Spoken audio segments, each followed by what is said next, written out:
Girl, Shari Nicole. I got chicken and steak. I got some pasta. I got some broccoli. I got some mushrooms. And I'm going to mix it all together.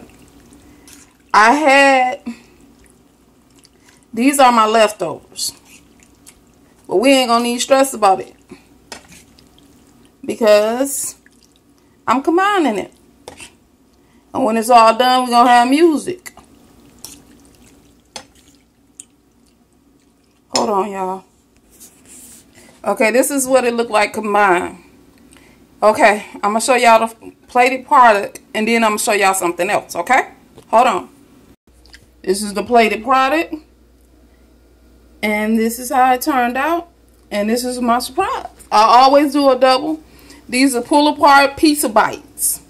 Have no meat in it, got mushrooms on it, got some cheese, and got some pizza sauce, and I took some dough, and this is what I made. And then I found a new treat in the store. Y'all, they giving me life. But I don't eat the whole pack. I eat a little bit. If you ever get a chance, you should try some of these. I just want to appreciate Smart Mom 81. I appreciate you shouting me out. Y'all, this is what leftovers look like. This is what y'all can turn leftovers into. And yes, that it is mushrooms up in there, because mushrooms give me life. You just don't even know. But anyway, I hope y'all having a blessed day. It's your girl, Shari Nicole. If you ever get a chance, I need you to subscribe it out, thumb it out, and leave me a comment, because I take all comments. May God bless all. Love you.